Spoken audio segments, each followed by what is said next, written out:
say and spell your first last name. My name is Pat Withrow, W-I-T-H-R-O-W. I'm Chief Ann Johnston, Johnston. Fantastic. Sir, I guess the first question, what can you tell us about what happened today?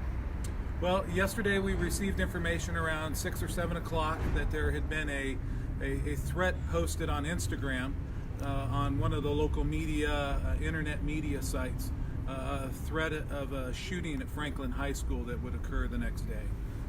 So we immediately contacted our resources at our office, and I reached out to the chief at SUSD to inform her what we had going on, and we both immediately started working together with our staff to try and determine who had posted this threat.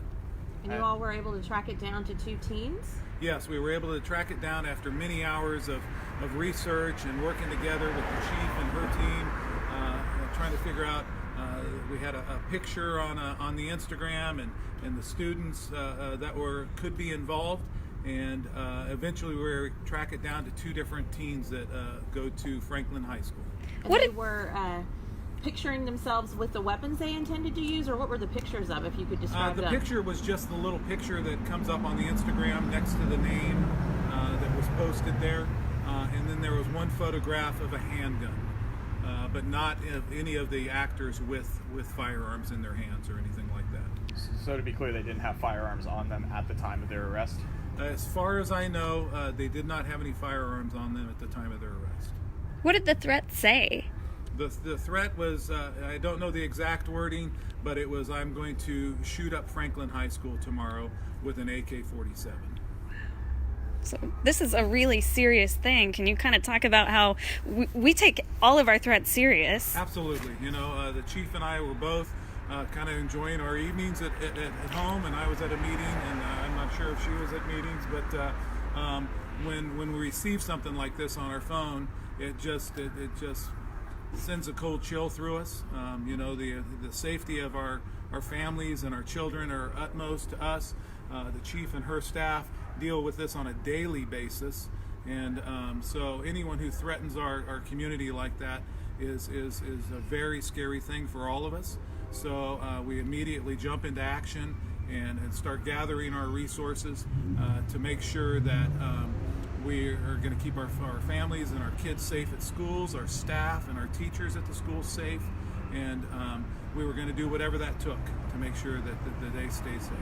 And just to be clear, so this was a threat that was posted, you said, on a social media site. So this was on, like, the alleged shooters or schemers in this posted on the 209 Times page, their Instagram page? That's correct. Okay, so they didn't put this on their own page, they posted it on 209 Times. I'm not a big social media person, so as far as I know, I've never done an Instagram, that they posted it on the 209 Instagram page.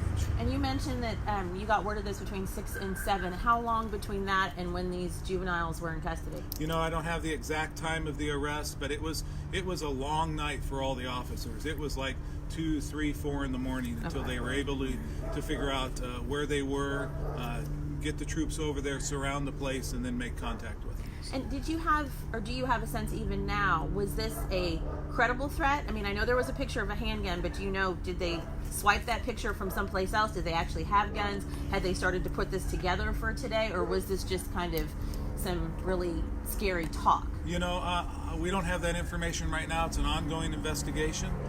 Any threat to us is a credible threat.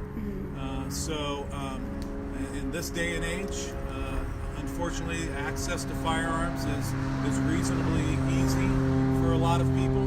So this was a credible threat. Can we talk about the ages of these 2 students that were taken into custody? Boys or girls? All I know at this time is that it was juveniles.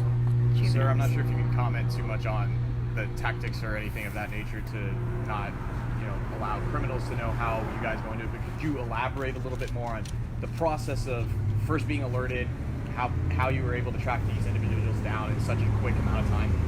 Well, we're not going to disclose too much of that, but needless to say, we both reached out to our officers in our department. I used our Joint Terrorism Task Force crew along with my AgNet unit, along with some other units that were involved.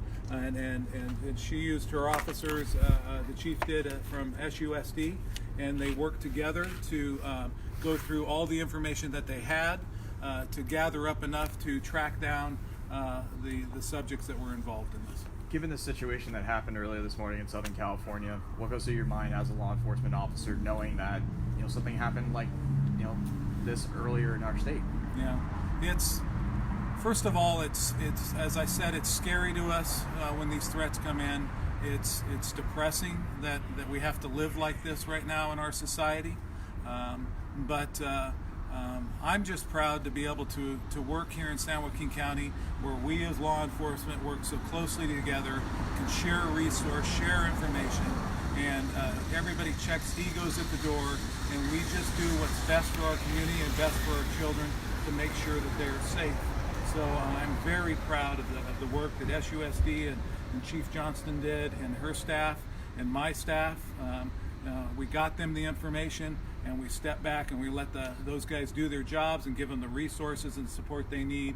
And that's how it works here in San Joaquin County. So if bad guys think they're going to come to San Joaquin County and victimize our citizens or our children, we're going to be waiting for them, along with every other law enforcement agency here in the county.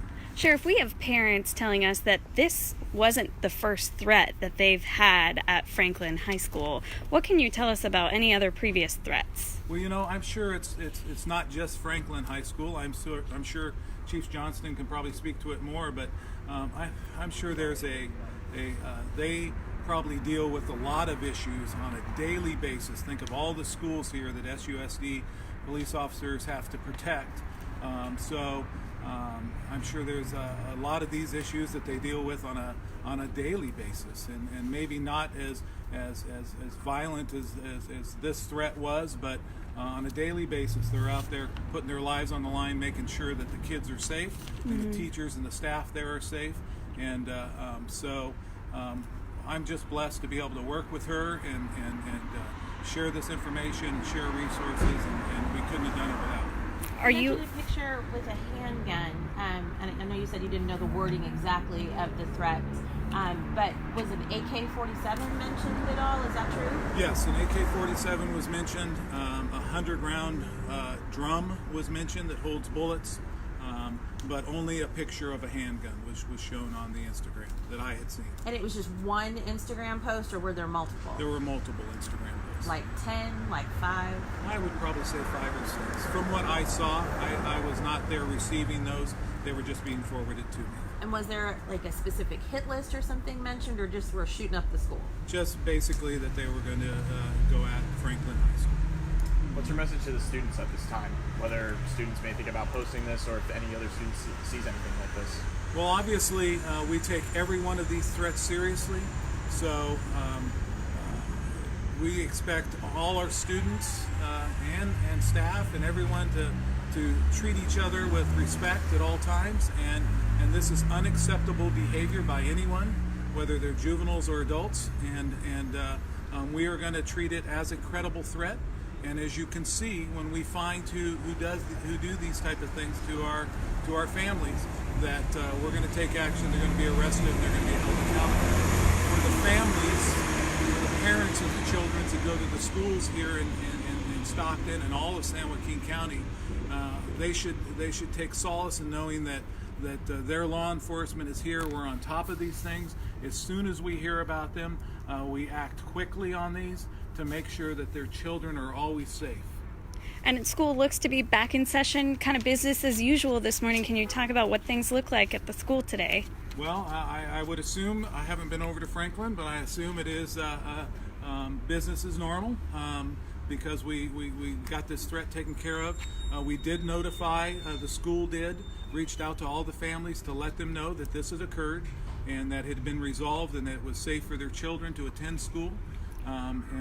We will always I'm sure the chief will always keep in good contact with all the parents anytime something like this comes up, and they should be thankful that they have a chief of SUSD that works so well with all the other agencies to make sure that their children are always safe. But what specifically were the juveniles arrested for or detained for? There was a myriad of charges. I know one of them was terrorist threats, which is a felony. But there were a whole bunch of other charges. I don't have those in front of me right now. Chief, are you able to speak on any of the past threats we've seen specifically at Franklin? Sure, if you have something specifically in mind that Yeah. comes back to mind. We had just heard that there have been multiple other threats over the span of the past 2 years. Are you familiar with any of those? So, as the sheriff mentioned, they do come across social media primarily, and they're various. So, from bullying calls to beating each other up, but typically not something as significant as this.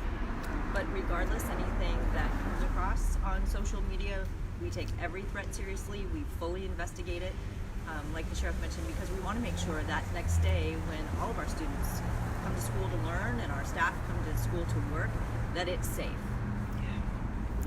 Absolutely. Within your department, I know large departments have it. I'm not sure how large your department is. And do you have like an IT department or an officer that sort of specializes in combing social media or looking at that kind of stuff? Everybody calls it something different. Could be the cyber unit, could be the one cyber officer. So we don't have really anyone in particular that does it. We do have school resource officers that are assigned to each of our high schools, and they are pretty savvy with social media.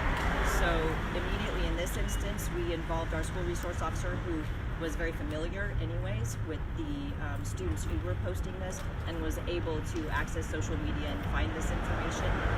And then this is when the sheriff's department comes into play, and they have all of those resources that we were able to work with them on. So your school resource officer looking at the post was able to sort of narrow down, and then you brought it further to the sheriff's department. It took a while to work through that. As he said, a lot of work on the sheriff's department side of things to nail down a lot of the information, but we could not have been where we are today without the sheriff's department. But it is critical, that relationship that school resource officers have with their school community, have with students, have with concerns on those campuses. That did help in this situation. Absolutely.